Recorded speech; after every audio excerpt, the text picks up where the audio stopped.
আজকে যে বিষয়টা তোমাদের সাথে শেয়ার করতে যাচ্ছি সেটা হচ্ছে তিনটা নিয়ম জানলেই আমরা ইংরেজিতে কথা বলতে পারবো।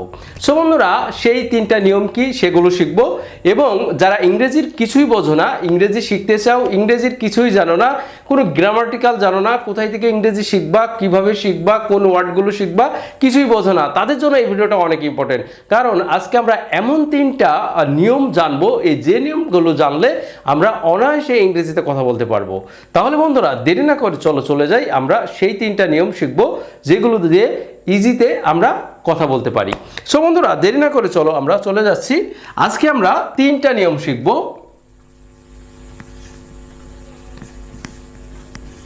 তিনটি নিয়ম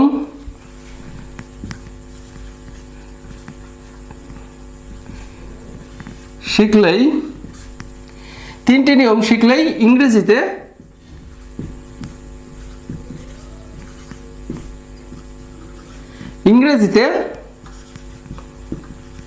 কথা বলা যায়। তাহলে বন্ধুরা, এখানে বলছে অনলি তিনটি নিয়ম শিখলেই ইংরেজিতে কথা বলা যায়। তাহলে সেই তিনটা নিয়ম কি আমরা আজকে দেখব।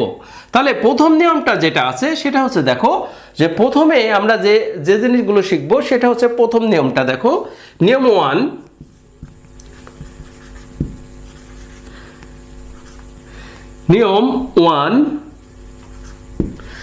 তাহলে নিয়ম 1 এর ভিতরে পড়ছে, দেখো আমাদের সাবজেক্টগুলো শিখতে হবে। সাবজেক্টের অর্থ যদি না জানি, প্রথমে যেগুলো আমাদের জানা দরকার সেটা হচ্ছে সাবজেক্ট। তাহলে সাবজেক্টগুলো কি হতে পারে? তাহলে বন্ধুরা, প্রথমে আমাদের যেগুলো শিখতে হবে সেগুলো হচ্ছে সাবজেক্ট।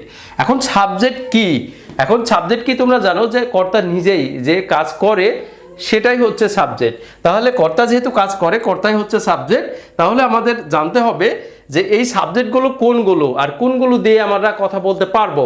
তাহলে এই সাবজেক্টগুলোর ভিতর পড়ে, দেখো প্রথমে আমরা বলতে পারি আই মানে কি? আমি। এটা জানা অতি জরুরি। তারপরে বলতে পারি উই মানে কি? আমরা। এটাও জানা জরুরি। ইউ মানে তুমি।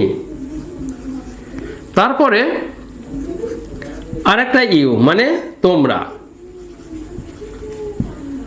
তারপরে আমরা বলতে পারি